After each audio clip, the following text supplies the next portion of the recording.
Good morning, everyone. My name is Maggie Law, and I'm the Associate Director of Communications and Technology at NAMI, New Jersey. Welcome to our first Virtual Multicultural Conference. We have well over 300 participants joining us today. I'm honored to introduce NAMI, New Jersey's President, Mark Williams, for his opening message. Mr. Williams has over 40 years of psychiatric nursing experience and is board certified in psychiatric and mental health nursing. He is an honored fellow of the Minority Nurse Leadership Institute of Rutgers School of Nursing. Mr. Williams has served as chairman of the Board of Trustees for Bridgeway Psychiatric Rehab Services for the past 6 years. Mr. Williams champions the establishment of a mental health ministry in his local church, the First Unitarian Society of Plainfield, which led to the church receiving the 2016 Governor's Council on Mental Health Stigma Ambassador's Award. Mr. Williams is devoted to fighting stigma attached to mental illness and has helped the borough of North Plainfield and most recently the county of Somerset successfully become mental health stigma-free zones.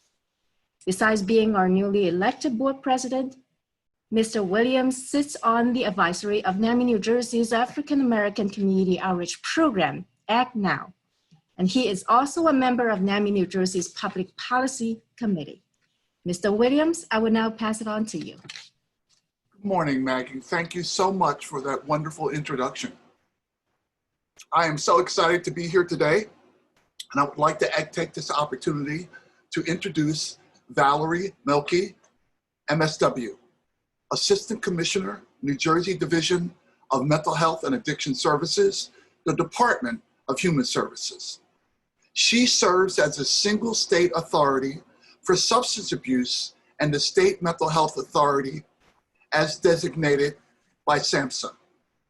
The division is responsible for the coordination, administration, management, and supervision of the community public mental health system, and also responsible for regulating, monitoring, planning, and funding substance abuse prevention, treatment, and recovery support services. Ms. Mielke holds a Bachelor of Arts degree from Fairfield University and a Master's of Social Work degree from Rutgers University. Valerie currently serves on the National Association of State Mental Health Program Directors, Board of Directors as the president. Their goal is to advance national, state, and local mental health policies. Valerie also serves as co-lead of the Housing Task Force. Additionally, Valerie serves as a board member of the National Association of State Alcohol, Drug Abuse Directors Public Policy Committee. Their goal is to advance national, state, and local addiction policies. Ladies and gentlemen, the Assistant Commissioner. Thank you so very much, Mark. It's good seeing you. And good morning. My name is Valerie Mielke, and I'm the Assistant Commissioner for the Division of Mental Health and Addiction Services, which is within the New Jersey Department of Human Services. And I'm so happy to be here to welcome you to the NAMI, New Jersey 2020 Multicultural Conference entitled Cultural Humility and Mental Health. The conference is a reminder of the necessity to address issues of diversity in our behavioral healthcare workforce. By examining the attitudes and stereotypes that affect our understanding, actions, and decisions, we increase respect and mutual understanding among consumers and each other. Although the conference is not able to meet in person this year, I can assure you that the array of workshops and presentations have been chosen to increase knowledge and skill in reducing implicit bias. As we explore unconscious thoughts and behaviors, we expand our understanding and respect for all cultures and promote inclusion and equality for all individuals. I am pleased that the conference will provide opportunities that will elicit new insights and skill sets for our workforce that include topics and conversations that address the unique challenges that we face to ensure diversity and equity in our interactions with others. If ever there was a time to address issues of multicultural competence, it is now. With the challenges facing our country, it is imperative that we work together to ensure that people of color are recognized and understood. In addition, we know that racial disparities are due to discriminatory behavior and result in racial and ethnic minorities being less likely to receive needed care and more likely to receive poor quality care when treated.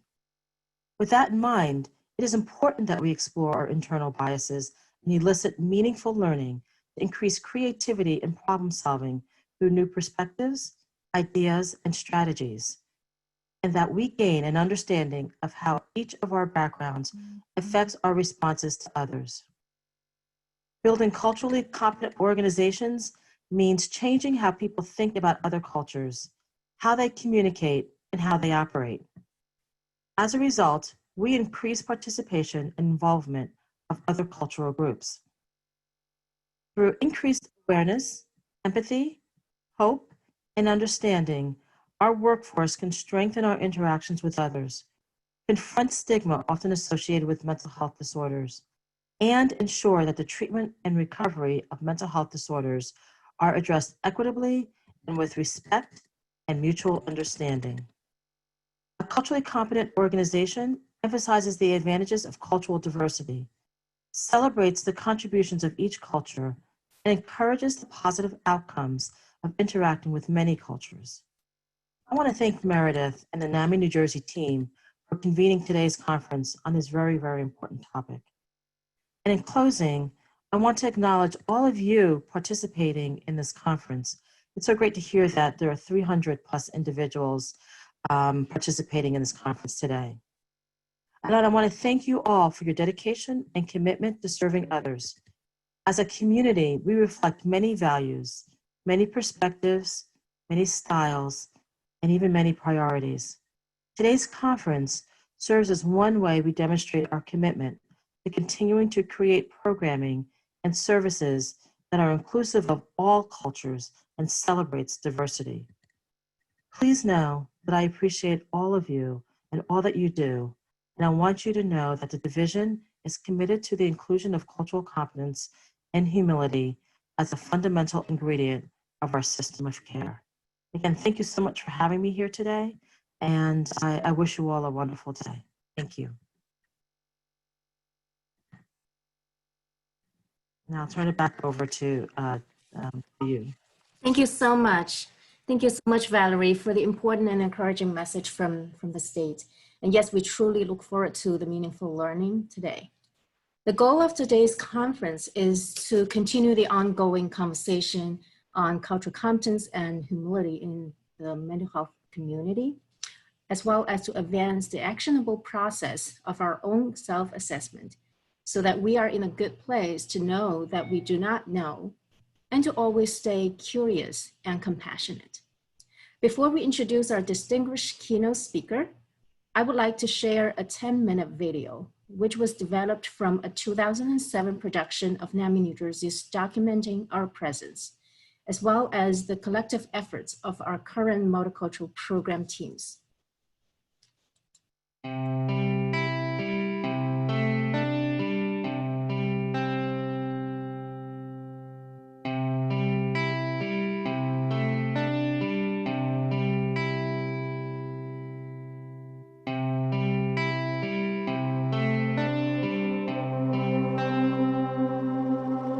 Mental illness can hit anyone at any time. It doesn't matter how much money you have. It doesn't matter where you live. It doesn't matter what your occupation is. It does not choose race. It does not discriminate. I would say the single common denominator for almost all the families that come in, regardless of race or ethnicity or any kind of background, is the stigma experienced by both families and by individuals who are affected by mental illness. Each culture expresses it in a different way. So it's not just one size fits all. We have to look at how is it expressed in that culture, what kinds of messages do we need to get and give? And of course, what we need is to get that input from people from that culture.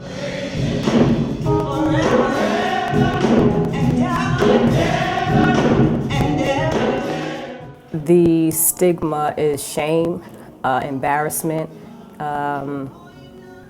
which consequently, keeps us from speaking about it in the African American community. We're so used to, keeping everything quiet and everything has to be hush hush, and we don't want everyone in our business, and we want to keep up with the Joneses. You're supposed to be Indian. We don't have this kind of issues. What is mental illness? It's just all in your head. Mi hijo Braulio lleva 4 años, más o menos, con la enfermedad, porque al principio yo no conocía lo que estaba sucediendo.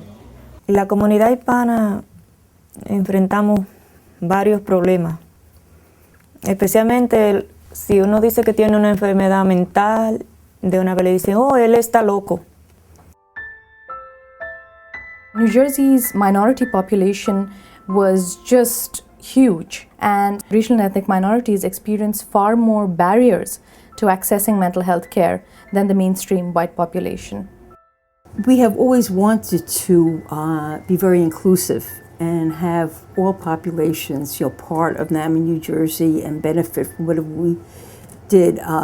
But we found out that it just wasn't happening just by being here and saying, come to us. It wasn't working. NAMI New Jersey has developed 4 multicultural programs. There is Samhaj, South Asian Mental Health Awareness in Jersey. Then there's CAMHOP, that's Chinese American Mental Health Outreach Program in New Jersey. And then there is NAMI NJ en Español, which serves people of Latino origin in New Jersey. Then we have ACT NOW, which is African Americans Take Outreach Worldwide Now, which is targeted at the African American population. Tonight we're going to go around and ask everyone individually your name and why did you decide to come to the support group? We've developed support groups that have just started recently, and so far those have been going very well. The buzz is building, and it's just really exciting to see people really now ready to start talking about their experiences and taking responsibility for their health and their life and their family's health.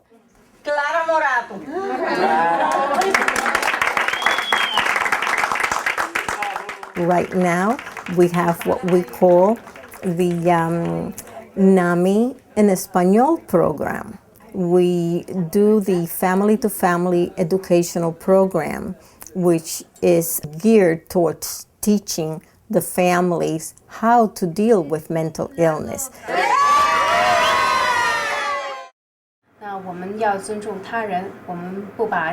I heard about NAMI New Jersey through a friend of mine. He actually runs the In Our Own Voice program, which means that we as speakers go out and speak to various audiences about our recovery. NAMI New Jersey was good enough to have me on as a speaker, so I went out and I pretty much talked to different audiences about my recovery. I still remember my first day meeting at Samaj. When I walked in, there was 4 other families, couples, parents, who were Indian origin, just like me. And that was like the weight on my shoulder just drained out. I was not alone. I was not the first Indian, and I'm not stigmatized anymore. We can move on. Our family can be helped. My son's going to get the help he needs.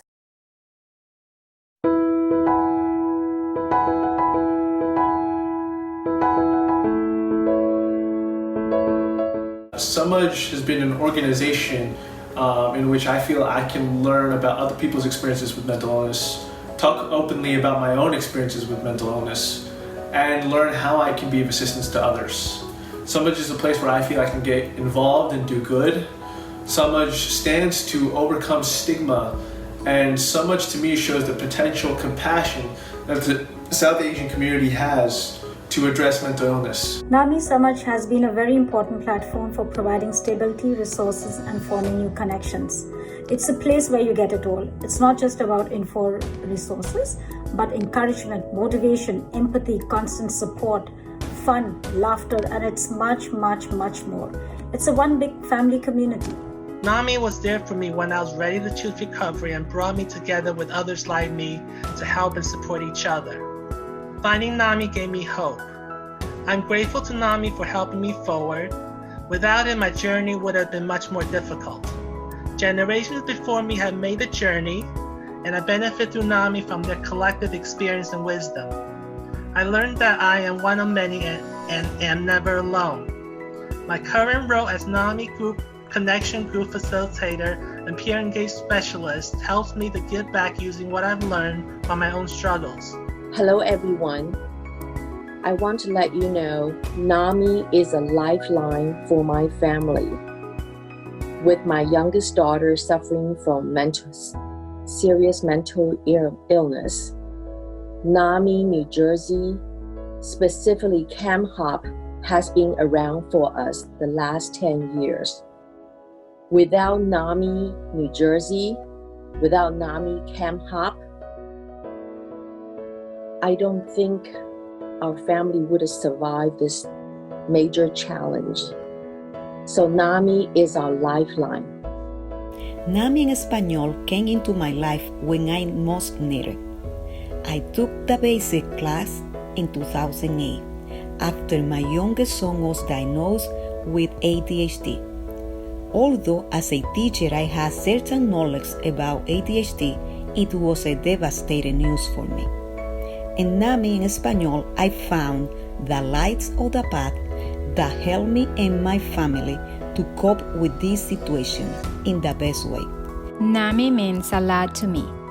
Thanks to the training received and all the experience gained, I have learned so much and added many techniques and skills to my personal baggage.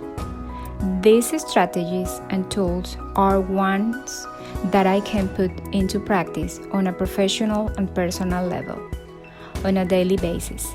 It is gratifying to be able to support others who are experiencing difficult times, personally or with a loved one. In the 14 years I've been with ACT NOW in NAMI New Jersey, it's been such a blessing because it's been able to give me the education, the knowledge, and the support to be able to help myself, my family, and my friends to understand more about mental illness. Also, in the community, it's been a big help because we've been able to run support groups. We've been able to start a new ministry at my church about mental illness to fight the stigma and to keep getting the knowledge out in our community.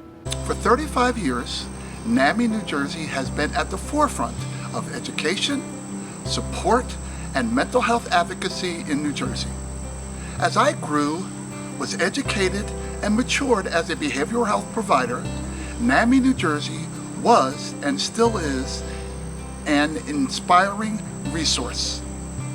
A light turning misunderstanding into clear understanding, turning discriminating policies into anti-discrimination legislation, correcting myths with facts, and telling stories of multiculturalism and diversity with the only voices that truly understand the lived experience, our own.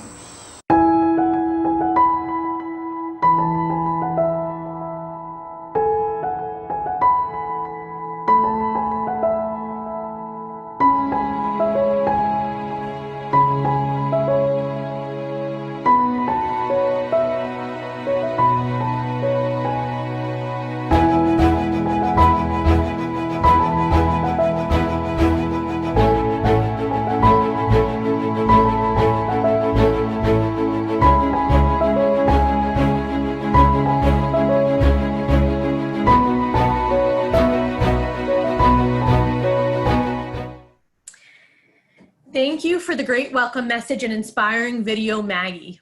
Good morning, everyone, and welcome to NAMI New Jersey's Multicultural Conference. My name is Jennifer Hughes, and I am the Associate Director of Program Quality Assurance at NAMI New Jersey. I have been with NAMI New Jersey since January 2019, and I work with NAMI New Jersey's signature and homegrown programs. We are honored to have our distinguished keynote speaker, Dr. Pierluigi Mancini, joining us today. With over 30 years of experience in culturally and linguistically appropriate behavioral health treatment and prevention, Dr. Mancini is one of the most sought after national and international consultants and speakers on the subject matter of mental health and addictions. His area of expertise is immigrant behavioral health and health disparities. His book, Mental in the Trump Era, 10 Inspirational Stories About Immigrants Overcoming Addiction, Depression, and Anxiety in America, has recently been published to great reviews, and it is available in English and in Spanish on Amazon.com.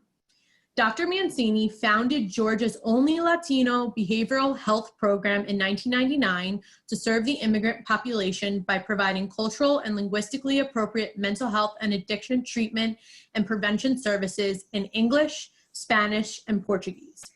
He is currently serving as the project director for the National Hispanic and Latino Technology Transfer Center.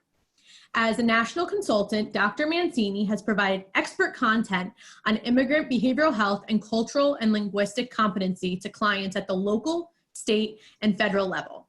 As an international consultant, Dr. Mancini has provided guidance, mentorship, and internships to psychology students from the University of Mayab in Merida, Mexico, and has consulted in underage drinking prevention programs in Italy.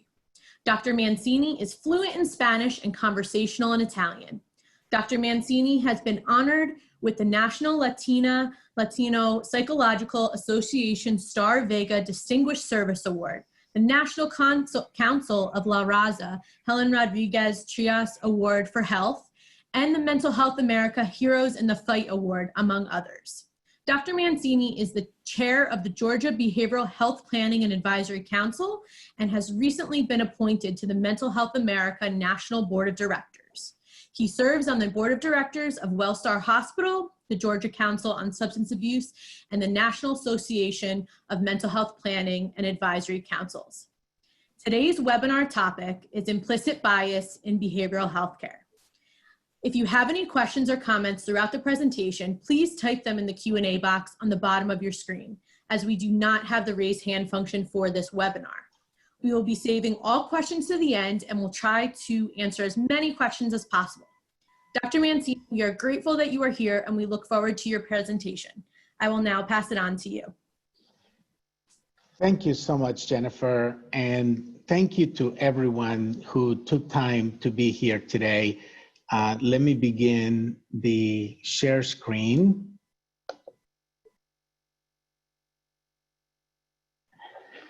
So good morning. It really is a pleasure to be here. My name is Pierluigi Mancini, and I have been both an administrator and a clinician with over 30 years of experience working in the behavioral health field. For the last 20 years, I've dedicated myself to working with ethnic minorities and immigrants, working towards health equity and eliminating health disparities. I think the opening video was beautiful. It really paints a picture of the work that we had ahead of us, but also the success, the benefits of what we can accomplish when we do things properly. I am an immigrant. I have Italian and Colombian heritage, and I'm also a person in long-term recovery from addiction since 1985. Thank you so much for taking time out of your lives to be here this morning. The ultimate goal for me is to make sure that we have an approach to behavioral health care that offers all participants equal access and opportunity to receive quality prevention, promotion, intervention, direct services, and supports through the elimination of structural barriers and respect for the cultural context of each individual, and bring it down to the individual level. What I hope to accomplish over the next hour or so we can have some time for questions, is to give you the opportunity to learn how do we identify signs of implicit bias and understand the risk factors that are associated to implicit bias, but also to learn some strategies for reducing the effects of implicit bias in behavioral health. So what is implicit bias? Let me start by talking about the brain. So the human mind takes about 11 million bits of information every second, but is consciously aware of only 40. So you see there's a huge discrepancy versus all the messages that we're getting throughout the day and how many we're actually able to keep. So the brain, the way we deal with it is that we take shortcuts. We take mental shortcuts. And let me try and demonstrate this with a brief activity. Now, because of the huge number of people and the fact that it's being recorded, we cannot unmute everyone. So what I'm gonna ask you to play at home, I'm gonna ask you to play this game with me at home. And I have to trust that you're gonna follow the instructions, but I want you to become aware of what's happening and write your comments in the chat. And staff's gonna keep track of those comments and we can maybe highlight some of those. And hopefully you'll be able to notice what I just said. Now, if everyone's ready, just relax, take a breath, clear your mind, and let's begin. So the first thing is I want everyone to say silk, like the fabric, silk, 5 times. Silk, silk, silk, silk, silk. Now spell silk, S-I-L-K. Now answer this question. What do cows drink? Now I'm sure every time I've done this exercise, many people answered milk. And it's the association of the word silk with cow that we answer milk. I don't have access to the chat while I'm speaking, but I'm curious to see if I'm right about that. And of course, we know that cows drink water.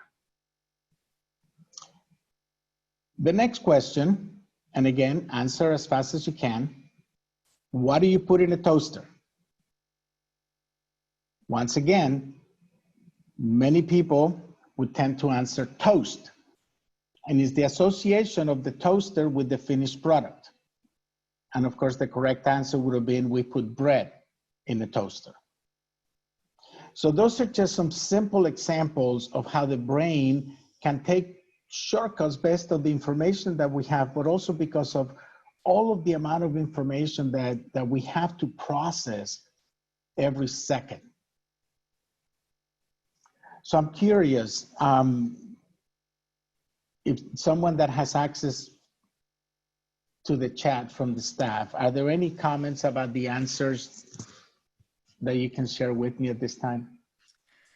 Yes, Dr. Mancini. So a few people, they had said that they said bread, and some others also said they said milk by accident in both of the different activities. So excellent. Thank you so much, Jennifer.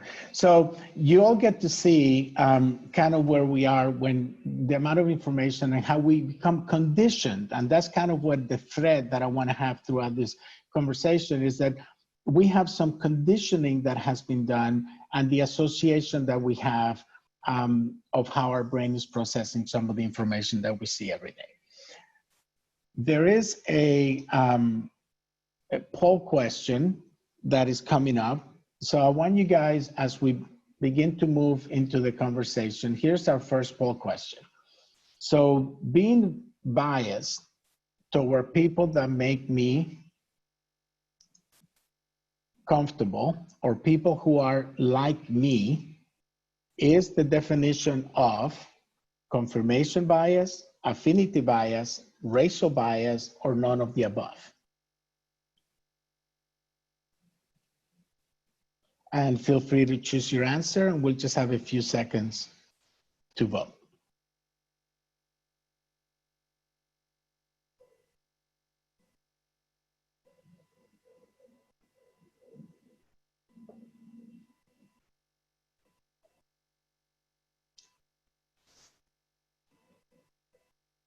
About 5 more seconds.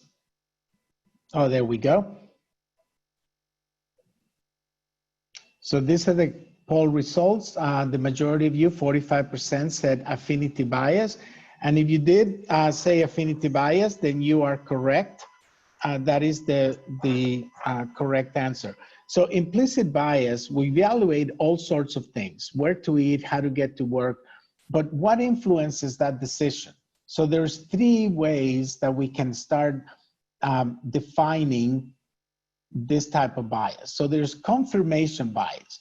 Confirmation bias, also called confirmatory bias or my side bias, is the tendency to search, interpret, favor, recall information in a way that confirms our pre-existing beliefs or hypotheses. So, if I really believe in something, then I'm going to search out individuals that also have that same belief, so I can say, okay, so I know I was right because this other group or this other individual also believes that. So confirmation bias.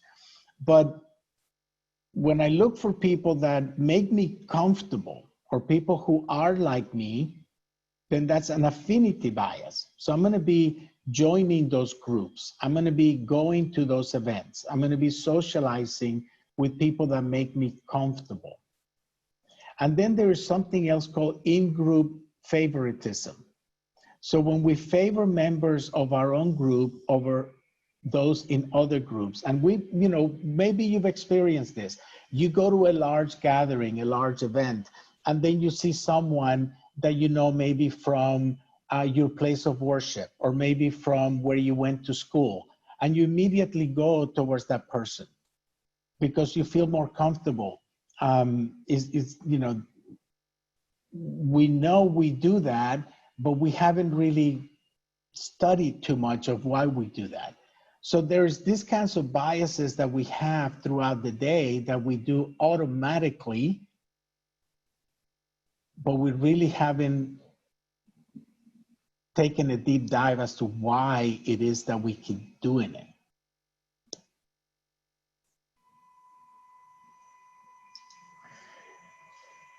One example, when I introduced myself, and again, this is just a self-check, when I told you guys that I had Colombian heritage, or I had Italian heritage, or that I was a person in long-term recovery, or maybe, because this has happened to me in the past, when I began speaking and you noticed I had an accent. Did any of you notice if you had a reaction to any of those things? If you did, which is perfectly fine, because this is how we learn and this is how we grow, is by being honest with ourselves. If you did have a reaction, then that's part of what I'm talking about. You had a reaction to something you may or may not have been aware of, that you have had a predetermined opinion to what those words mean to you. Not necessarily what they apply to me. This may be the first time in your life that you ever see me or hear about me. But those words that I used to introduce myself, did your unconscious bias tell you anything about me by me using those words? Did you make any assumptions? So we have to remain vigilant and pay attention on a daily basis when we find ourselves making this kind of reactions as we meet new people. Even though this is a multicultural conference, and in my experience, people that attend this type of events have worked very hard in your personal growth and in continued discovery, we are not immune to this. I've been doing this work for a long time, and I learn almost on a daily basis. I continue to learn because I meet new people on a daily basis, and we must remain teachable. We must always be able to keep an open mind. The next thing I wanted to do with you all, spend a few minutes, is if we were doing this live in person, I would be breaking you out into tables, but since we don't have that opportunity, I wanted to see if we can have a discussion, and I'm going to put out a couple of questions and then maybe Jennifer can help me with the chat. I want you all to start to answer in the chat with a couple of questions that I'm going to pose to you right now. And this is an activity where I want you to explore. It's not about judgment. It's not about making any kind of determination. It's simply about seeing what emerges, to kind of get to know you a little better and see if there's any areas that kind of pop up. Is there anyone that would be willing to share or reflect on an instance where you personally have encountered implicit or unintentional bias? Whether you have witnessed it, whether you have perpetrated it, or whether you have been the target of. And if you have, how did you respond? So if anyone is willing to take a risk and use the chat and share with us if you've encountered implicit or intentional bias, either as a witness, as a perpetrator, or as a target, and share that with us for a minute. And if there is a share in the chat, Jennifer, if you would mind helping me with that. Yes, absolutely. Okay, we do have one. People automatically assume my husband speaks Spanish because of his last name. We respond by correcting them. Excellent, excellent example. You know, I had a personal experience, kind of sort of to continue on that thread. We were, and I forgot what city we were in, but it was a medium-sized group, about 18 of us, all in the mental health field from all over the country. And we went to see this project that a city was putting together, small homes. These are tiny homes for returning veterans. And it was an area where you probably would see maybe one middle-class home, maybe a quarter acre, half an acre maybe, but they had like 30 tiny homes, right, for returning veterans. So we were all really amazed project that they were doing.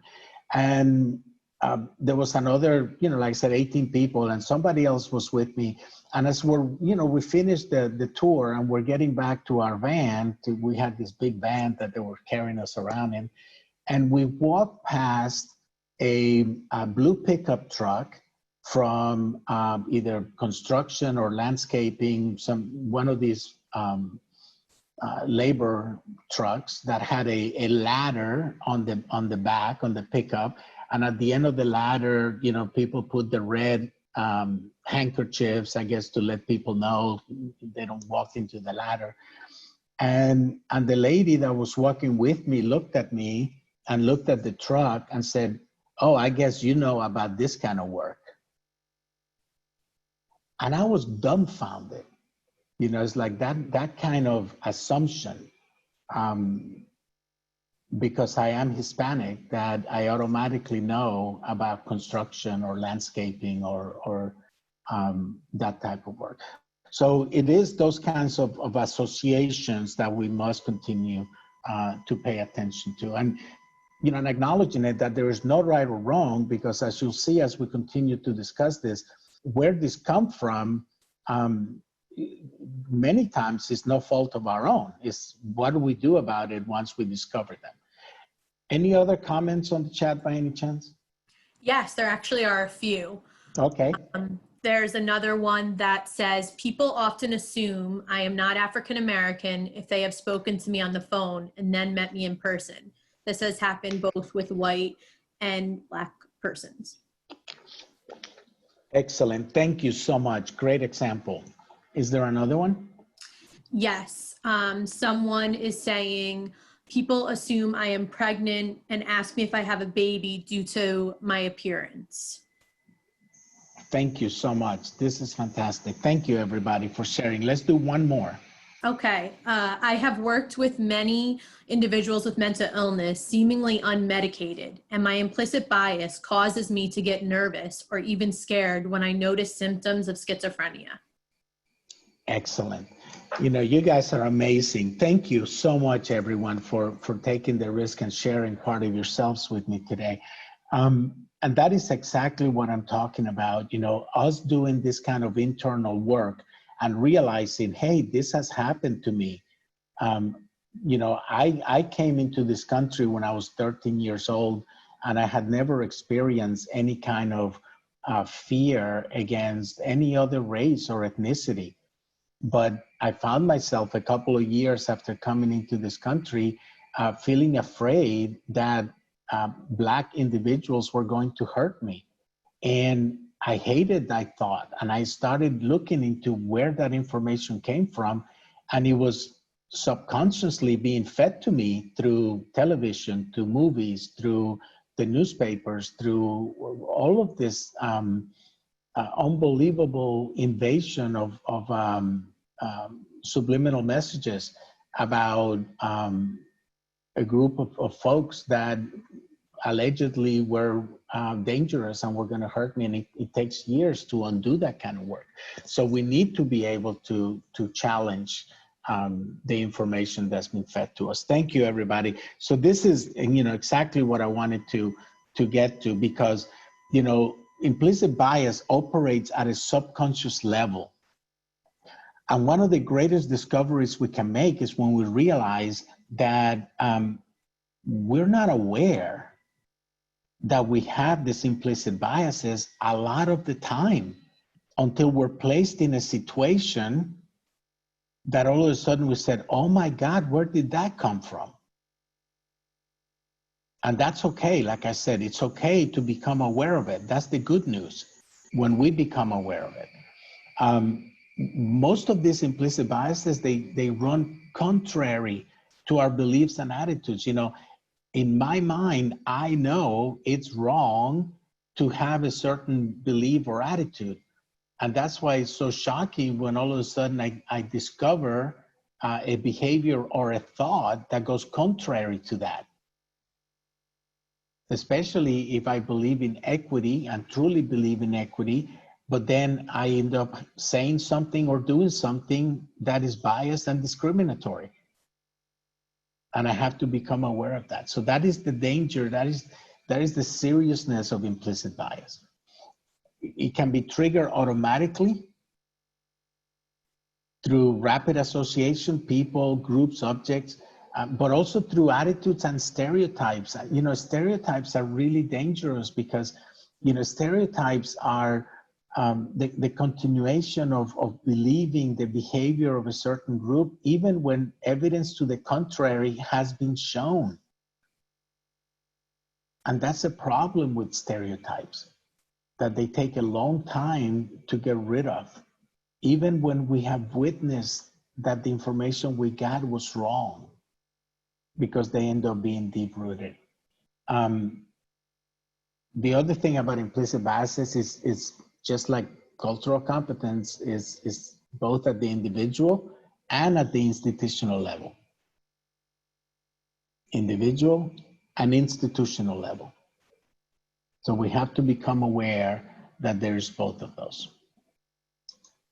So let's do one more activity about how we have been preconditioned and some of the areas that we have to continue to become aware of. So I don't know if many of you have heard or have taken the Stroop effect test. So the Stroop's innovation was to show that our embedded knowledge about our environment impacts how we interact with it. So the research on this was that we are conditioned to behave a certain way regardless of what we're witnessing. So I'm going to show you a list of words, and the words are written in different colors. Now again, we cannot unmute everyone, so you just do this at home. And the instruction is as fast as you can. Once you see the list of words, you name the color that the words are printed in. So if the word red is printed in red, you would say red. But if the word is orange and is printed in green, you would say green. So you name the color that the word is printed in. Okay? And again, we're making history here. It's the first time this has happened virtually, so go New Jersey. Let's see how we do with this activity. So here's the virtual Stroop effect test. I'm going to show you a list of words that are written in different colors. Your job, as fast as you can, name the colors that the words are printed in. Ready, set, go.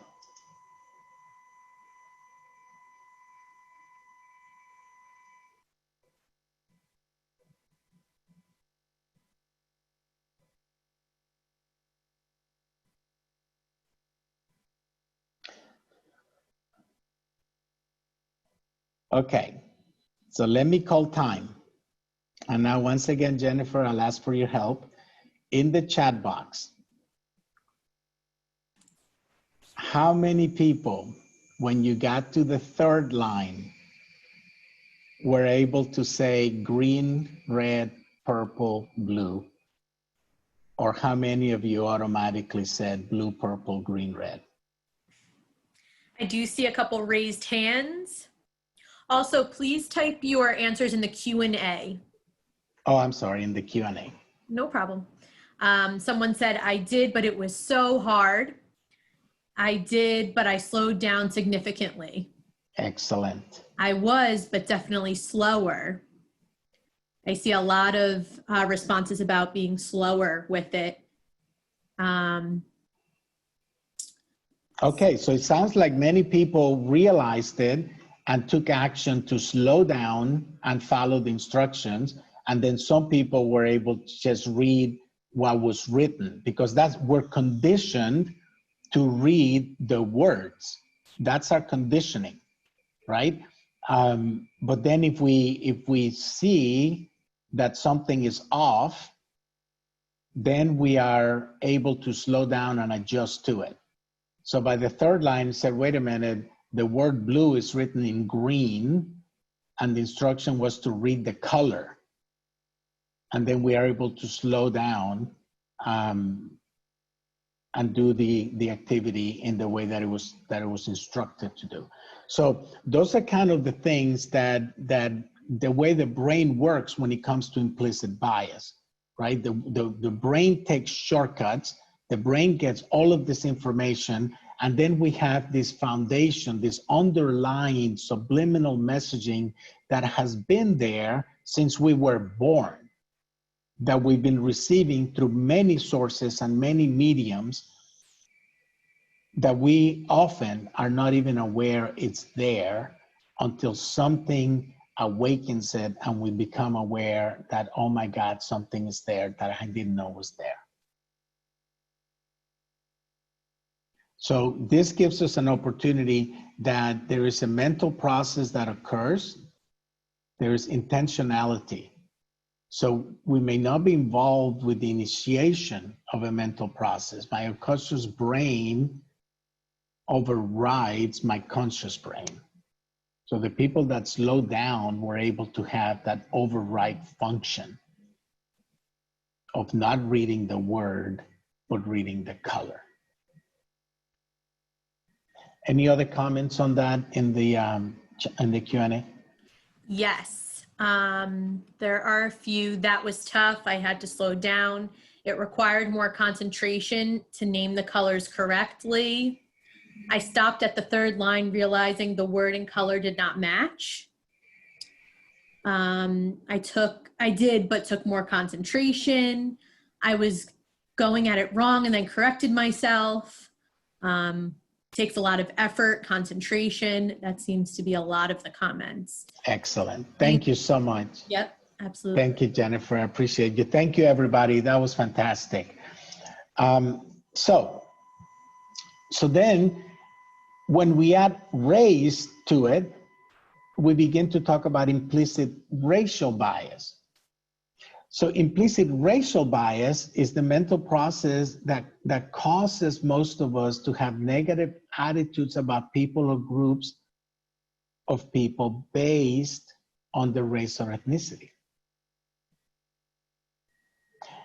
Most of the time, they're not members of our own racial or ethnic in-group, but sometimes they are. But most of the time, they're not. The question always is, where does it come from? You know, sometimes people feel symbolic attitudes that we develop over the course of our lives, and, you know, since birth. I believe it comes since we're born. They come from distorted messages we're exposed to every day, from many different sources: television, newspapers, magazines, conversations with people we trust, placing these people or groups of people in negative light. And that stays there. And it gets confirmed by overt and covert activities. And we'll talk about some of those in a minute. So let me show you a video. And, you know, I think I forgot to click that box. So I'm gonna have to exit, stop share for a minute and come back. Yes, share computer sound, here we go. Okay, so let me show you this brief video.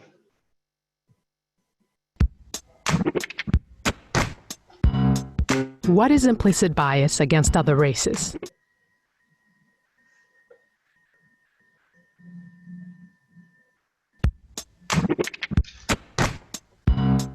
What is implicit bias against other races? Let's clarify. That's something that happens deep down inside everyone's brain. Let's say your brain is a house. There are rooms you know well, and then others you don't. Like maybe the attic, a big dark room at the top of the house. You don't really know what's in there. Psychologists who are experts in human behavior call that big attic in your brain your unconscious mind. A bunch of things happen in there, but you just don't know it. Things that happen in that attic, your unconscious mind, are called implicit. Implicit bias is one of the things that lives in your unconscious mind, and you don't know that they're there. They can be an idea or a feeling you have toward a person or a group of people you don't know. You form implicit biases when you see certain things on TV, in a movie, or when you see things around you, when you hear things on the radio or through other people. But these things are not always true. Some implicit biases are positive. For example, if you really like Santa Claus, you might get a happy feeling whenever you see a heavyset older man with white hair and a white beard. We call that positive implicit bias, when you have a good impression of someone you don't know. But some implicit biases are negative, such as ones against other races. This is when one person expects other people to do bad things because they belong to a certain race. One example of a negative implicit bias is the feeling that all young black men carry guns, are involved in crimes, and are dangerous. These negative implicit biases are dangerous because they are not based in truth. This type of implicit bias is a problem for everyone because it can lead to very bad situations for young black men. Like, if a police officer has this type of implicit bias, they will automatically think that young black men are all dangerous. This can lead to the officer shooting an innocent person. So that video kind of gives us a pretty good picture of where a lot of these messages can come from and how over a period of time we can create associations that then turn into beliefs, that then turn into actions and behaviors that can hurt other people. So here's the time for our next poll question. Our next question has to do with the iceberg concept of culture. So if you were to view culture as an iceberg, and some of you may have seen this in other presentations, where 10% of the iceberg was visible above water and 90% of it was invisible or below water. And I asked you to think about gender, race, and age as aspects of culture. Where would you place them on the iceberg? Where would you place gender, race, and age as aspects of culture if culture was viewed as an iceberg? Above the water or below the water? Just take a few seconds to answer, and then we'll close the poll.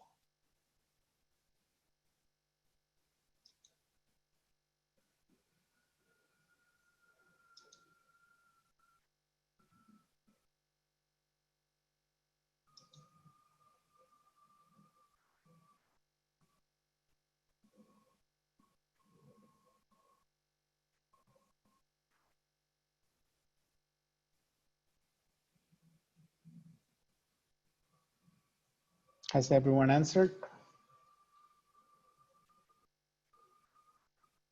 About 5 more seconds.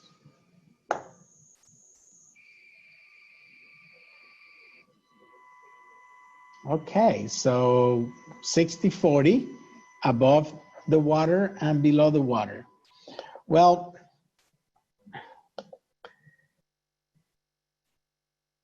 it was a trick question.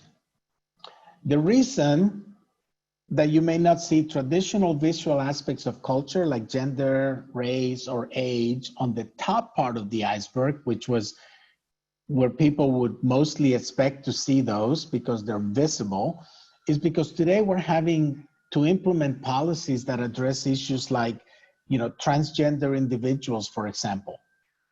We have people with dark skin or other markers of race who are not African American, but Caribbean, Haitian, or African.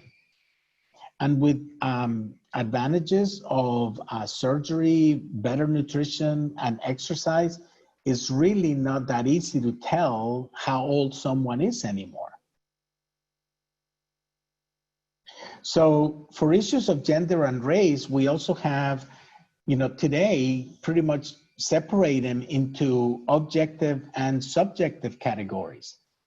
Gender identity, him or his, is subjective, but gender expression can be considered objective. Same thing with a skin color can be objective, but race identity can be subjective. So it's difficult to place those in the top part of the iceberg because we really don't know anymore. It's not that clear cut. Traditionally, we used to put these items on the top because said, oh, here comes someone that looks like it's a female. So I would put gender on the top. But now we have aspects that are visible like height or dress or behaviors, food, celebrations. Those we can give us an idea of someone's identity. But at the bottom, we have things that are difficult to change, things that implicitly learn at the unconscious level, subject knowledge, things that are not visible. And that's where you would have things like gender identity or religion or socioeconomic status. You can't tell these things just by looking at someone or what their beliefs or values are. So everything beneath the water is our cultural programming, is our unconscious bias, how we relate to difference, to others, to people, and to the world.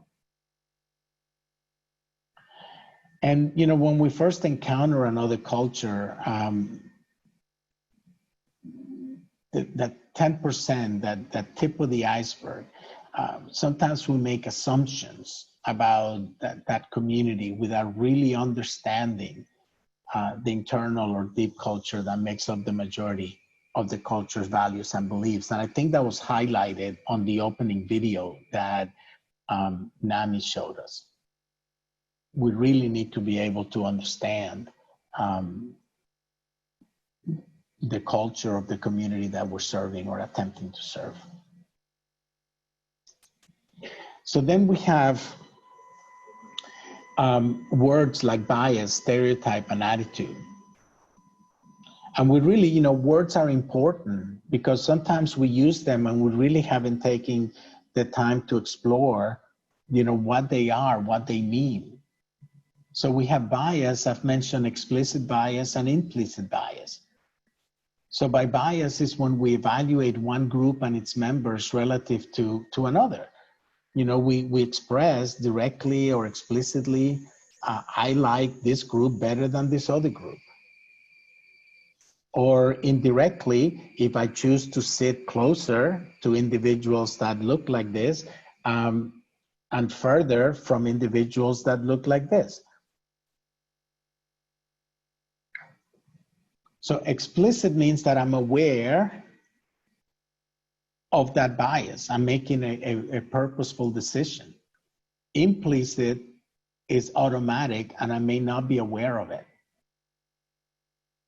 You know, I met someone the other day and they were sharing how they became aware that whenever they shook hands with an African-American person, then they would wipe their hand on their pants. But when they shook hands with a white person, they wouldn't. And they had never realized that until somebody pointed it out to them. And I said, listen, do you realize that you do this? And the person said, oh my God, I had never realized that I did that. And then he started this journey in trying to find out, where did that come from? Where did he pick that up? Right?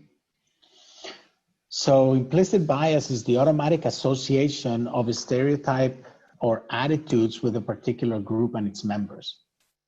So the stereotypes, like I mentioned earlier, are traits associated with a particular group. Negative stereotypes exist even when evidence has been presented to refute the behavior. The attitudes is the warmth or coldness towards a particular group. So we can have positive stereotypes and negative attitudes about a particular group.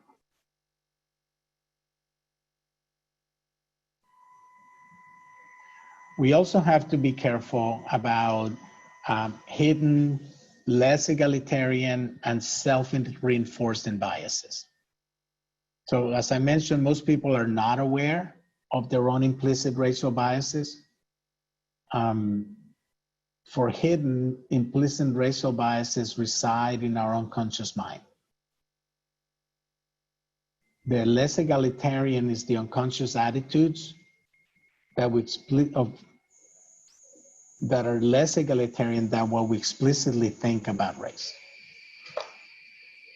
And the self-reinforcing is when we refuse to talk about and confront issues of race, and that reinforces implicit racial bias. So we saw some of this when people started saying, oh, all lives matter. It's not just Black lives matter. Well, yeah, but right now, Black lives are the ones that matter because the problem is there. So people that are trying to minimize it or deflect it, then they're not aware that they have this refusal to confront the issue. And then the medium is the message. So we have all of this information being given to us. And many times, you know, we've heard it said before that there's two different Americas, that we have segregated lives, that we get different messages of life of African Americans, Native Americans, Latinos, and others, disproportionately shown through the media. So we have to continue to question and explore and ask and find out the information ourselves. And we also have to be careful. There's many people that spend a lot of time, too much time, watching media. And that can be dangerous as well. So we have to realize that. We need to take care of ourselves, and this overwhelming amount of information can be damaging. All of this has real world implications. Real world implications. So let me show you another video as to how this can affect us.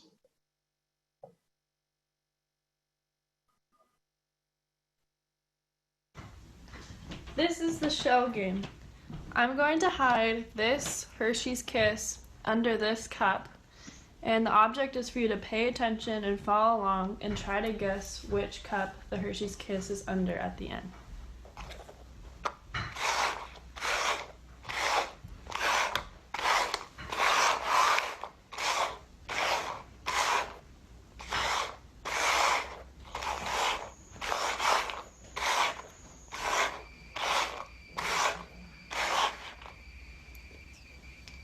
Try to guess if it's in the left cup, the middle cup, or the right cup. Let's check the left cup. The middle cup? If you guess the middle cup, you got it right. So now we're gonna make it a little more complicated. I've added an extra pair of hands and I've added additional colors here. But that's only to distract you from the pink cups. The pink cups will always have, one of the pink cups will always have the Hershey Kiss underneath. So let's get started.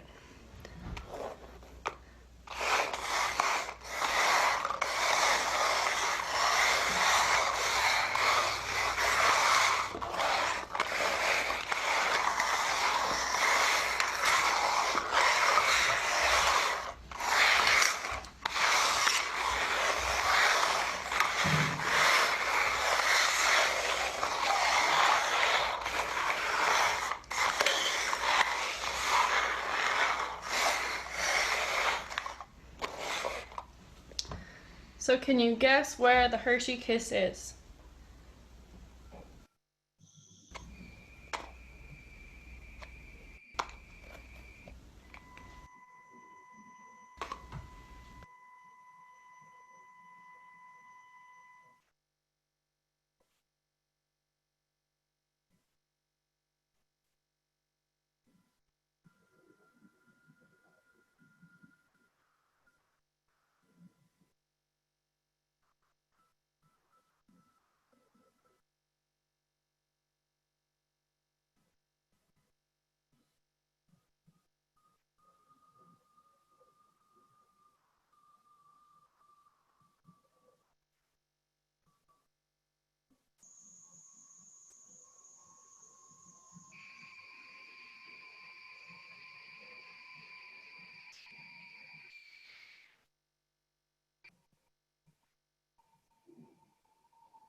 So this, how did you guys do? And you can use the Q&A again to answer. So there was the duck. I mean, a lot of people got the first chocolate when there were only 3 cups. And then a lot of people get the second chocolate when there were 9 cups. But how many of us did see the duck? And if we did see the duck, how many of us noticed that 2 extra hands came in to help move the cups? And then the change of the color of 3 cups. So, and I'd be really curious to see what some of the comments are in the Q&A. in this self-awareness, because this is kind of what happens when we, in real life implications, that we're focusing on one thing and then so much else is going on around us that end up having effects that we're not prepared for. And when it comes to that, it's not only about what we see, but it's about what we don't see. Yes, Dr. Mancini, we do have a few comments. Okay. For reactions to the video. I noticed the different color cups, but the duck and the hand I missed. I failed miserably. I only guessed where the second chocolate was. I lost the chocolate, but I saw the hand and the duck. I wasn't paying attention to anything except the pink cups. I found Hershey for the first time, but saw the duck, then more hands. Saw the duck, saw the color change, but lost the candy. I was distracted. Excellent. Thank you so much, Jennifer. So thank you, everybody, for participating. So, I want you guys to really think about, this happens to us often, and we may not become aware that we're so focused on one thing, but we keep getting all these other messages at the same time, and we're not aware of that. And some of that information continues to be planted in our subconscious. So, there's a Kirwan Institute, and there's a study, research that shows that implicit bias is one of two principal forces that energize widespread racial and ethnic inequality. So we need to understand the causes of implicit bias in order for us to be effective in our movement for social justice and racial equality, especially when it comes to behavioral health services, because we do have underutilization rates that we need to improve. So, there are some real life examples that we'll get to see here in a minute, but there's lower callback rates for job applicants, evaluating minority employees, issues with housing, the way people misinterpret facial expressions, awkward body language, and then some of the horrific incidents that we've witnessed in this country over the past few months. But some of the specific examples is, race. So there's a 2006 report looking death-worthy, where defendants with the most stereotypically Black facial features, such as dark skin, large full lips, etc., served up to 8 months longer in prison for felonies than defendants who possess the least stereotypical features. So real life implications. Many municipalities continue to resist building affordable housing. And cases continue to be moving through the courts where these things continue to happen. So too often affordable housing is situated in racially segregated, low opportunity communities characterized by low performing schools, high unemployment, and high crime rates. I was at an event yesterday about education, and because of the way formulas and policies have been developed in some parts of the country, some of the poorest, lower performing schools that were almost 100% African American were having to, the way the formula with pay your teacher was done in that state, the poor school had to send $300,000 to the rich public school that was 100% white students that were high performance, with teachers that had many years of experience. And it was totally unfair, but the way that the system had written the policies, and nobody was aware of this. because it all happened automatically through computations, right? So thinking in housing, African-American borrowers were targeted for risky subprime loans, insurance claims denied, credit scores, insurance scores used to deny people, and real life implications in housing based on implicit bias. In daily life employment, there's many studies that have shown this. In Milwaukee by Northwestern University, a study that showed that white applicants with a criminal record were more likely than Black applicants without a criminal record to be called back for a job interview. Also in another study in 2003, job applicants with white sounding names received 50% more callbacks for interviews than applicants with Black sounding names. And then in a mock hiring study, a highly credentialed resume for candidates applying for mid-level marketing positions. Resumes had mixture of male and female gender names. Some resumes noted the applicant was coordinator of parent-teacher association. Others noted fundraiser for neighborhood association. PTA applicants were viewed as less competent, less committed, and received less salaries than the others. So they were also affecting women in this case. In criminal justice, racial profiling, targeting individuals for differential treatment or suspecting individuals for unlawful or unethical behavior based on their perceived race or ethnicity. And we see plenty of examples in implicit bias in daily life, in the criminal justice system, with sentencing laws, with incarcerated people, and how that affects their ability to reclaim their life, to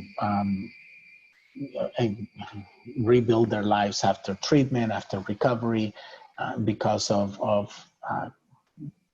criminal records, then they have a hard time moving on from. Then I mentioned some about education, but there's also plenty of research on Black students that are suspended or expelled at a rate 3 times greater than white students. And while Black students make up 18% of preschool enrollment, they represent 48% of preschool students receiving at least 1 out-of-school suspension in preschool. So we're labeling children since the preschool age. So there is a special video I wanted to show you about the implication of this in real life. And you may have seen this. This is a commercial from Always. And I found it to be extremely impactful, and I thought I would play it for you, and then feel free to write some comments in the Q&A.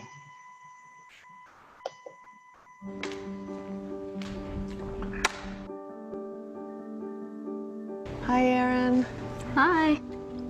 Okay, so I'm gonna just give you some actions to do. And just do the first thing that comes to mind. Show me what it looks like to run like a girl. My hair. Oh my God. Show me what it looks like to fight like a girl.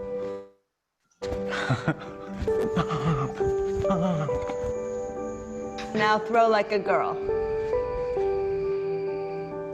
Aw. My name is Dakota, and I'm 10 years old. Show me what it looks like to run like a girl. Throw like a girl. Fight like a girl. What does it mean to you when I say run like a girl? It means Run fast as you can. So do you think you just insulted your sister? No. I mean, yeah, insulted girls, but not my sister. Is like a girl a good thing? Actually, I don't know if it's a bad thing or a good thing. It sounds like a bad thing. It sounds like you're trying to humiliate someone. So when they're in that vulnerable time between 10 and 12, how do you think it affects them when somebody uses like a girl as an insult? I think it definitely drops their self-confidence and really puts them down, because during that time, they're already trying to figure themselves out. And when somebody says, you hit like a girl, it's like, well, what does that mean? Because they think they're a strong person. It's kind of like telling them that they're weak and they're not as good as them. And what advice do you have to young girls who are told they run like a girl, kick like a girl, hit like a girl, swing like a girl? Keep doing it, because it's working.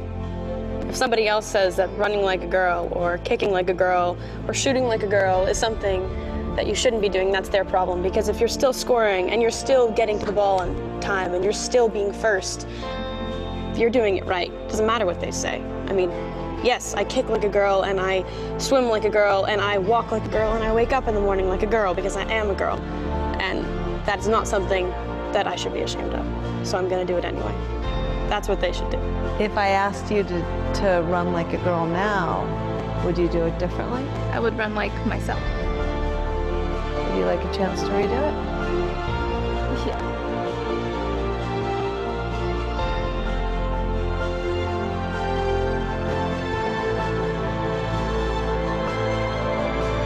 Why can't run like a girl also mean win the race?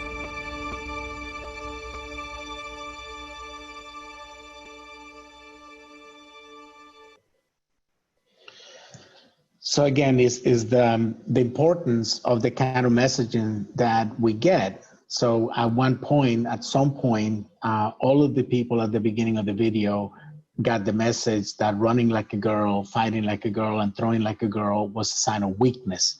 And that's what they were manifesting when they first got asked the question.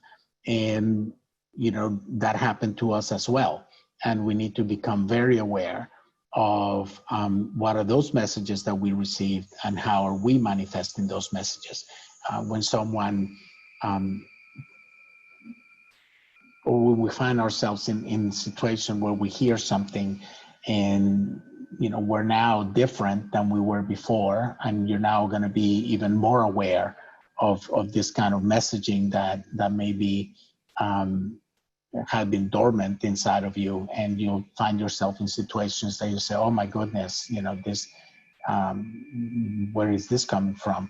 So I invite you to always keep an eye and challenge yourself and question those things when you see those things come up. If you have questions about any of these, we're going to get to the questions in a minute, but I want to get through the rest of the slides before we get to questions. So here, now let's talk about healthcare. So how does implicit bias affect us in healthcare? So let me show you this short video.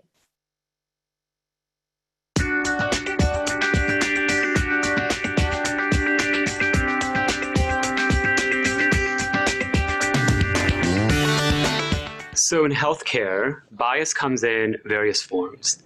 And I would say there's three primary ways that we could actually track bias. One, of course, is in interpersonal interactions, let's say between a patient and a provider. So the unconscious ways that we may have associate certain groups, certain gender identity, people with certain gender identities, people from certain racial or ethnic backgrounds, manifests in the diagnoses we're making, the interactions we're making with the patients, as well as the warmth with which we're working with them, which impacts the amount of trust that they have in the providers themselves. How does that manifest? One of the major ways that's been studied and shown and reported over and over again is pain management. So patients with darker skin, African Americans, receive lower dosages of pain medication across the board, from infants to the elderly, for the same types of ailments they come to practitioners for, because of assumptions that are being made around addiction or their ability to actually be truthful around what they're experiencing. The second way bias really plays into all of this, particularly unconscious bias, is the internal dynamics of organizations, how employees and staff members communicate with one another, team collaboration, team dynamics, but as well as performance reviews, reviews around compensation, who gets to be promoted, who gets to be a leader of an organization, of a team, based on assumptions that we may have about those people, purely based on phenotype, their origins, whatever that may be. And the third way bias really plays out in healthcare, and this is quite well documented across the board, is its costs, wasted costs. So racial bias, just one particular identity that we're concentrating on, costs the US economy, the healthcare system, $310 billion a year.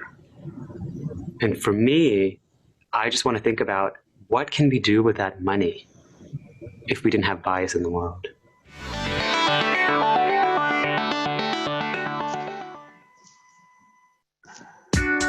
So, in our world, it usually leads to lack of access to care for individuals and lack of a cultural and linguistically appropriate workforce that's going to serve these individuals.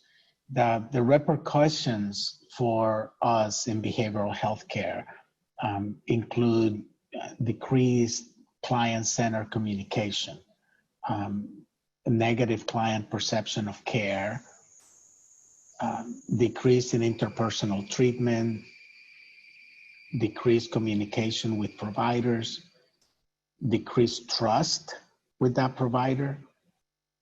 And then the provider has a difficult time understanding the contextual knowledge of that client's values, beliefs, traditions, etc. And then the ultimate risk is the potential risk for misdiagnosis, misunderstanding, prescribing wrong medications and the wrong treatment.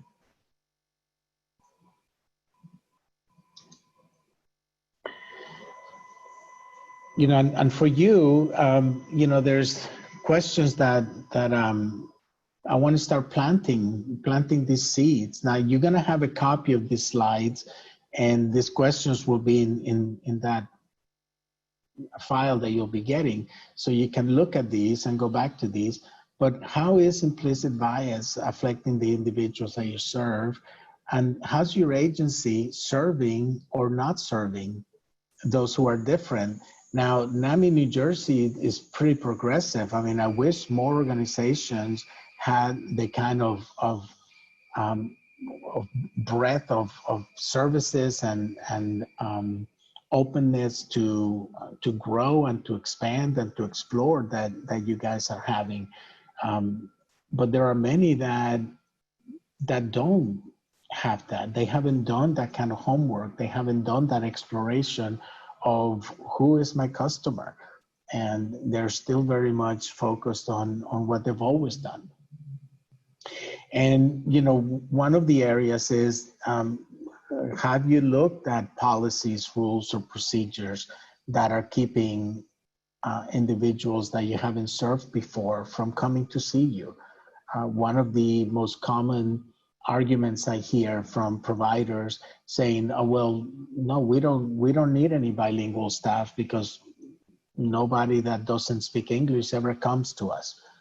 And I often challenge them and say, well, how would they come to you if you don't have anyone there that can serve them in their language, for example, or you have any signage that would let them know that you know who they are or that you're able to serve them?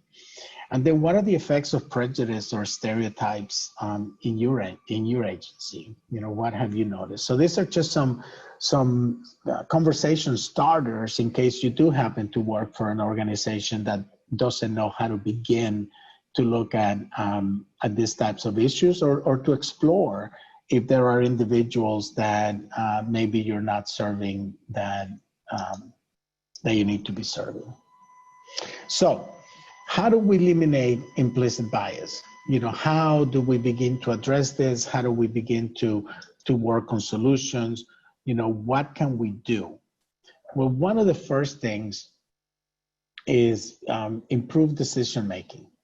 So we have to be able to slow down, and we have to be able to be more deliberate. Remove discretion and ambiguity from our decision making. So the first step is admitting that there is something that we need to look at. And it needs to start from the top. There's nothing more frustrating than to have your ground team, your boots on the ground individuals, fully trained, fully knowledgeable, and then have barriers above them that don't approve the steps that need to be approved in order to make the organization better. So we need to be able to improve that decision making. We need to counter stereotypic imaging. So the subconscious power of pictures, images, and symbols to create identity safety and reduce counter negative biases. This is kind of a purging. So we really need to look at our physical environment. We need to look at our brochures. We need to look at our images in all of our social media. Is there anything in there that has visuals that go against what we're trying to promote? So I was working with an organization, and they were doing some pretty good work on opioid prevention. And they were completely unaware that they must have had 60 pictures on their website, and 100%, all 60 pictures were of white people. They were completely unaware. And that was just the structure that this organization was facing. When whoever approved the pictures, whoever was in charge of building that, did not have a lens for this. So we need to be able to change that. Individuating is using the power of regular one-on-one conversation to see people for their individual qualities and attributes versus part of a stereotypic group. And we need to be able to separate an individual from something else that may be associated with either that individual or that group. Perspective talking is walking in their shoes, taking on a first-hand perspective of others or the perceived other. So spending some time with individuals that in their communities and trying to understand what their needs are, trying to understand how the organization can build that bridge for them to be able to enjoy the services that we're providing, or for them to participate in the products and services that we're offering for people to be able to get better.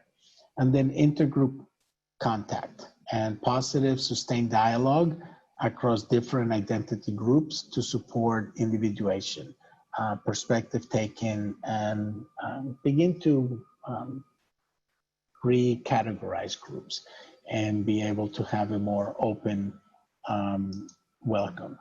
So how do we do that? We need to be able to have the right mindset.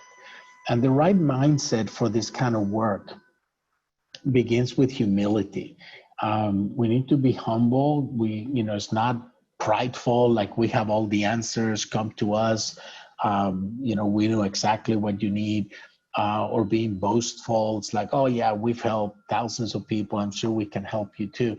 Humility it has to come from the heart. It has to come from a place of service. And the best way to do that is by asking people, how can we help you? Putting ourselves in their service and let them guide us as to how we're able to do that. Being mindful, again, slowing down, pausing and reflecting on what we learn, and being mindful to what the needs are. And then internally motivated to do this change. This has to be a commitment. So if an organization is going to be able to truly look at the institutional implicit bias, then they have to be committed to it, and they have to be internally motivated and not be afraid of external consequences. It has to be something that becomes part of the organization's core. I'll give you an example. In this social justice, racial justice world that we're living in right now, many organizations are placing their commitment to racial justice statement on their websites. And I think it's something very good for people to place the statement in their website. And I had an organization tell me, the day we put our support for Black Lives Matter and racial justice statement on our website, 200 people unsubscribed from our website. And, and they said, and that's okay, because if 200 people unsubscribe from our website because we are supporting racial and social justice, then we probably don't want them on our website anyway, right? So you have to do things, take actions for your organization that your organization believes in and that you're willing to stand up for. Debiasing means to scrub our brain of implicit biases, so it's going against the stereotypes. Debiasing, we have these planted messages that, doctor is supposed to be a man, for example, or this group of people are supposed to be really good at this activity. We need to change that, and that's going to take training, that's going to take practice, that's going to take repetition. We need to challenge biases to come. Things that we get in the media, every time that we hear something and we don't agree with it, we have to challenge it. We have to be able to speak out about it. We have to write letters to the editor. We need to make phone calls. We need to even challenge our friends. I think one of the most beautiful things is when we do have close friendships and we hear our friends repeating something that they heard, but now you've taken workshops like this and other workshops, and now you're a little more conscious and you've done some work yourself. I think it's beautiful that we educate our friends and we challenge our friends and said, hey, can I talk to you about this? Don't you think this could be viewed this way, or where did you get that message? I think that's an excellent thing for us that we need to do. A lot of the times we're afraid, oh God, we may lose the friendship or they may get mad at me. I think it strengthens the friendship if it's a friendship. And, the same thing about, decoupling is breaking ourselves from those markers and those symbols. What pictures do I use for my screensaver? What comments do I make? Do I like things in social media that I don't understand? I need to pay attention to those things, because sometimes I do like things in social media, and if I don't understand them, maybe I shouldn't like them because I don't know what I'm liking. So all of those little things will produce change over time, because we do have to start breaking all those stereotypes.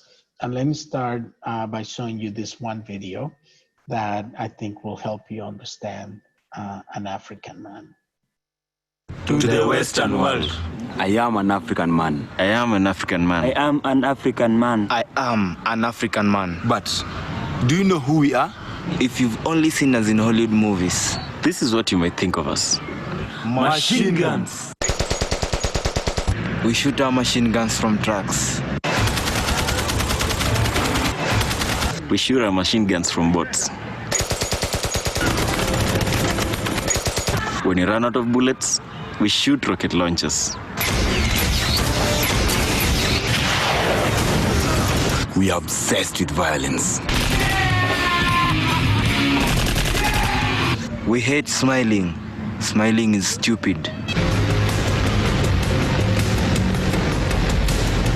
We are fantastic role models. We only speak in one-liners, and when we speak, we sound evil. What did you say? Do you believe in God? Don't lie to me! Staying calm is stupid. Where is the diamond? Where is the diamond? What about this left? However, there is nothing more dangerous than a brave Western protagonist. We're talking to you, shirtless Matthew McConaughey.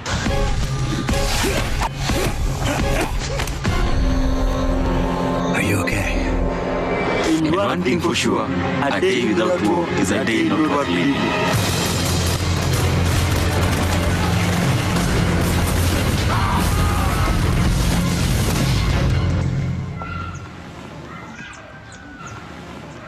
But you don't really think of us that way, do you? We are likable and friendly guys. And we are even on Facebook. We are more than a stereotype. Let's change the perception.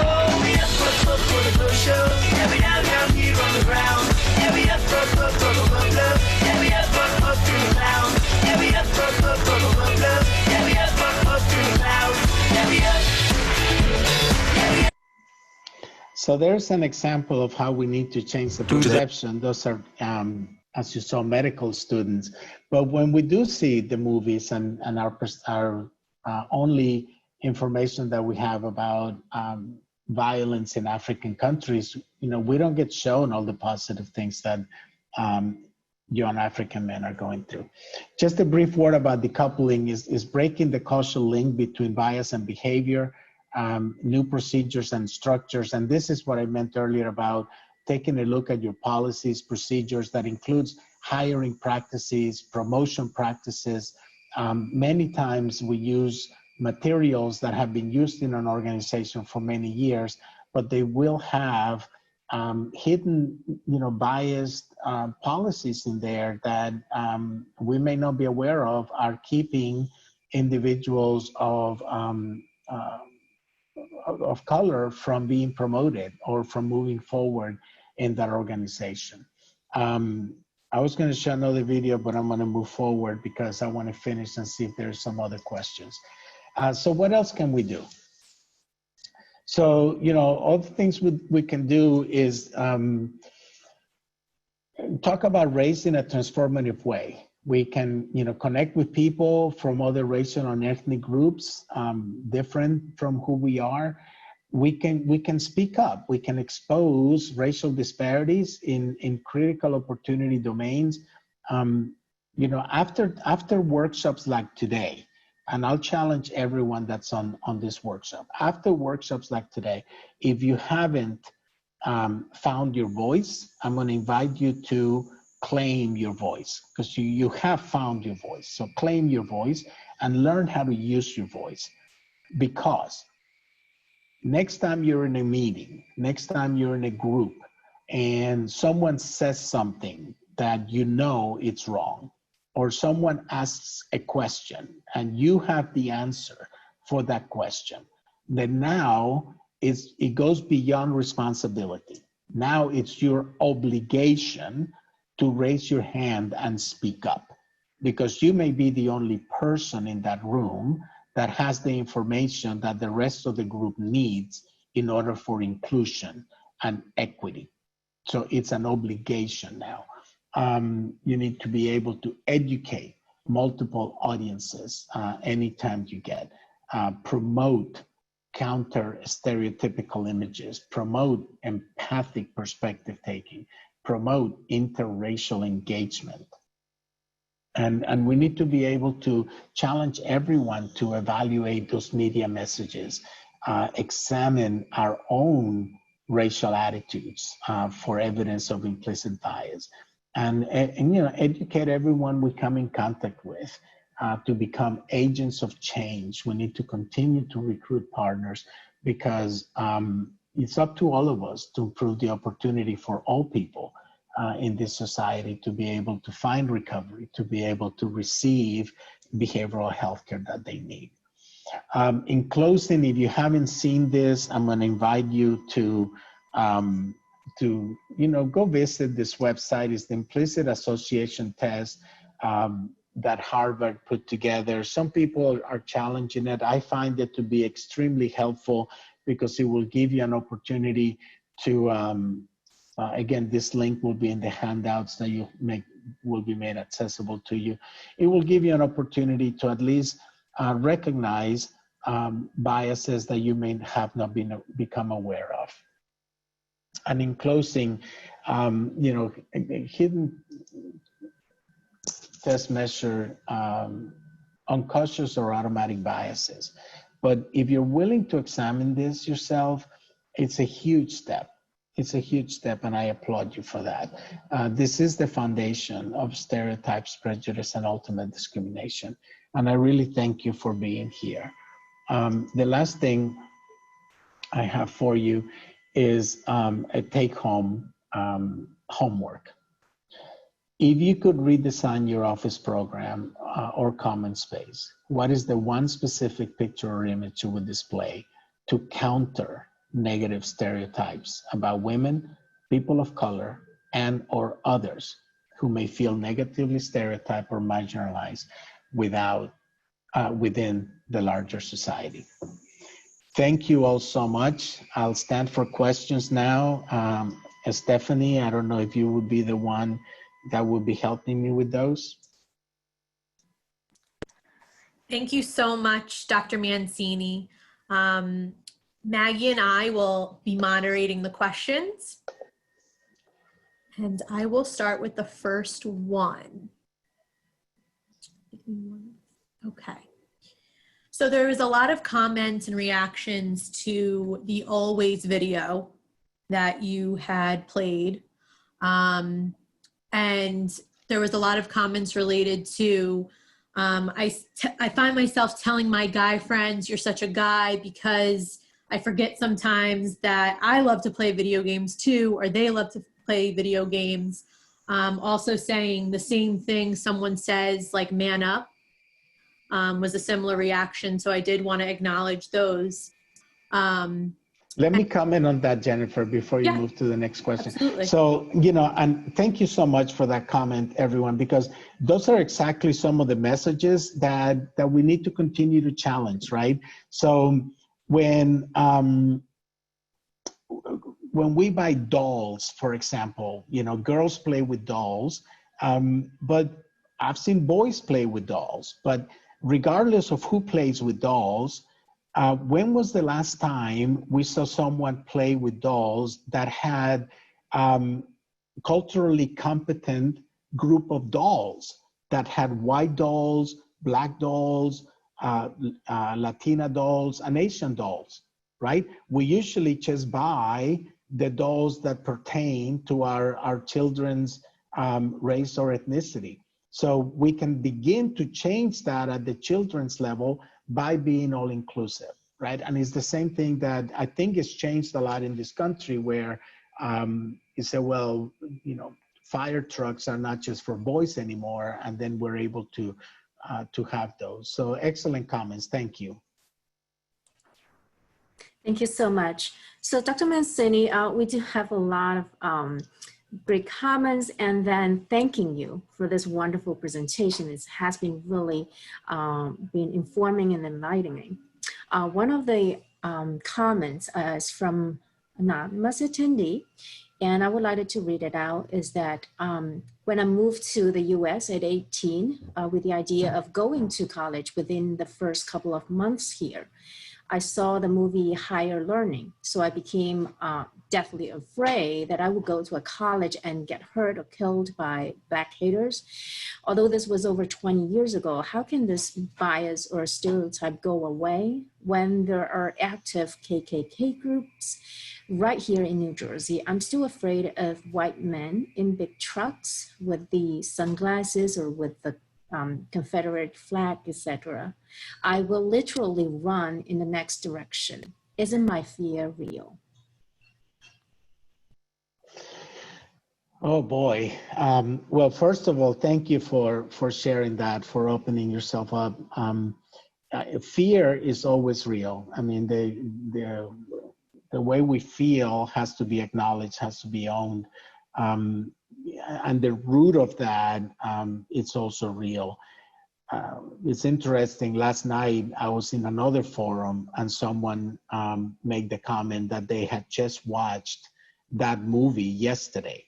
And they said they didn't know how to feel because part of them felt that we had not come very far in 20 years or 25 years since that movie first came out. So, you know, what I have to say about that is that, you know, we do have a deep-rooted fear of things that we don't know and we don't understand. We need to be aware of that. We need to be able to know who we are and to know what we want out of life. I choose not to let fear drive what I'm going to do next. I work on my fears. When I mentioned that when I moved to the United States, you know, a couple of years into moving here, I realized that I was having these symptoms of subliminal messages that had been planted that I was supposed to fear a group of people.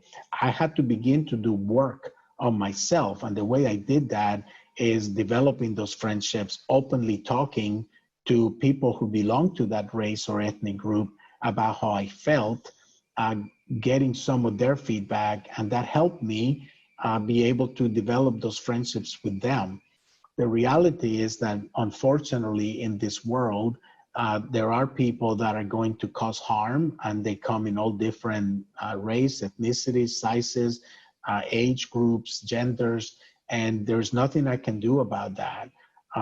But if I face my fears, if I'm able to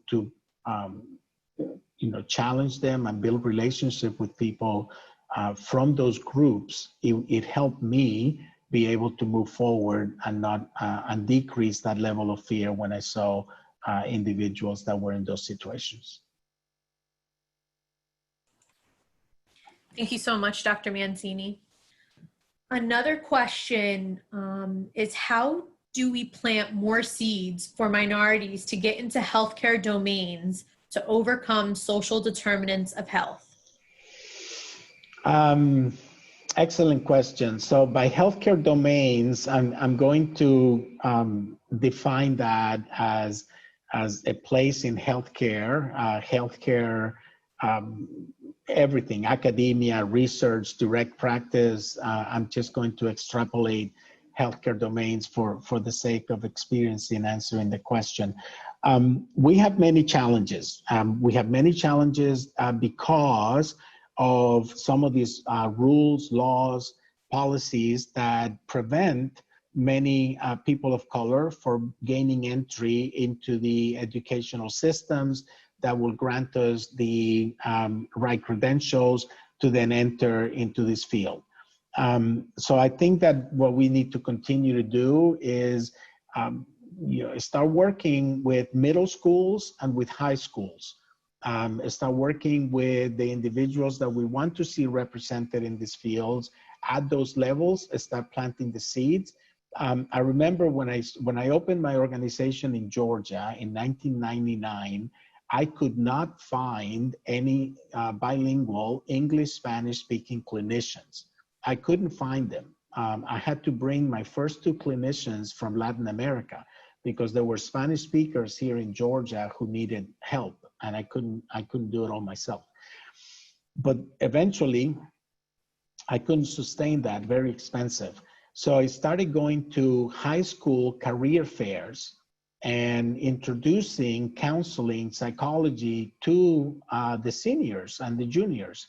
And then I went to the colleges and met with the chairs of the College of Counseling, Psychology, and Education, and started telling them, asking them to keep an eye on bilingual students. And and the transition between the high school and the college, then I started looking, in my case, at the Hispanic Scholarship Fund, and started looking at other national organizations that could provide some of the financial opportunity for some of these students to be able to attend school. And little by little, we started identifying individuals that could go through that process and building that workforce. And within a period of about 11 years, we developed over 40 clinicians, and we helped them become licensed. 30 30 some of them were bilingual, and 4 of them were trilingual, who also spoke Portuguese. So we need to be able to get creative in order to motivate our members of our community to follow into this field. Now, one of the easiest ways and one of the fastest ways are things like NAMI's programs, the family-to-family program, and then the peers. I think peers, bilingual peers, is probably the fastest way to get people to break the linguistic barrier, because then you have someone with experience who then becomes trained, who already is a native speaker or fluent in that other language, and they can go directly to the communities to deliver the message. Yes, thank you so much for that important observation, because our NAMI New Jersey's experience of serving these diverse communities is really just like what the video said in the documentary, that we can't just wait for people to come to us. You know, it's funny that I talk about this because I am one of the minority groups, and I always say that I'm the beneficiary, because being in our immigrant culture and the community, it is so important to have that peer voice, and the empathy just flows, you know, and training is also very important. So that is why we are very grateful to be on the NAMI platform, where these trainings are all free. And now, you know, good news to share is that NAMI national platform is really making it the training and signature programming more applicable to and more culturally competent and sensitive. So thank you so much for that. So I wanted to read here. One of the participants mentioned her experience as a teenage immigrant to the US. I became fully aware of implicit bias instilled in the females in the country here. Girls in my trigonometry and physiology classes acted silly and dumb, even though outside of the classroom, they appear more intelligent. I felt it and frequently did not raise my hands to respond to a challenging question from our teachers. Whereas in Taiwan, I always believe girls are just as intelligent as boys, if not more, because of our emotional sensitivities and maturity. So that is just a comment. Excellent comment. You know, and again, it's kind of the question that we need to ask the girls that were acting that way, or the women that were acting that way. Where did that messaging come from? That they couldn't ask a question in class, that they felt that they needed to act silly, or they felt they couldn't let other people in the class or their professor know how intelligent they were. You know, so we need to encourage people to look at those things and break those stereotypes. If you're smart, there's no shame in that. Absolutely. And I know we only have about 1 minute left, so I am going to give you one more question, if that's okay, Dr. Mancini. Yes. So I am working with my agency, Cultural Competence Committee, to develop an agency-wide interactive foundational cultural competency training series. We intend to assign a prerequisite homework assignment of completing 2 implicit bias tests at the Harvard site. We have been frustrated with the Harvard site in that it requires the user to complete a bunch of preliminary tests before they are allowed to select from the list of test variants. Do you know of any alternative tools that offer a similar experience? So in the PowerPoint that you're going to be receiving, there is a second link called understandingprejudice.org that also has, and I guess I should have checked that, because I always like to check the day off just to make sure it didn't go down last night. So, yeah, there it is. Okay, understandingprejudice.org is another website that has some opportunities for you to check bias. But, you know, none of these sites are perfect. So this is what I would say. even if it's frustrating, there is something to be learned by going through the process. So the preliminary test, the whole entire experience, there is something to be learned by going through the process. So if you choose not to use it, that's fine. Check out the other link that's going to be on the handout.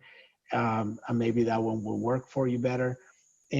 But you know, there's nothing really wrong with having having to go through the experience. There's always a lesson to be learned from it.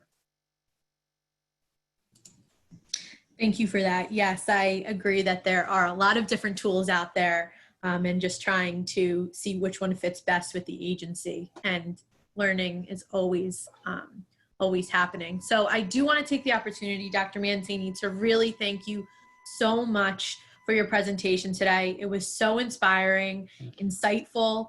I think you really opened everyone's minds. I know you opened my mind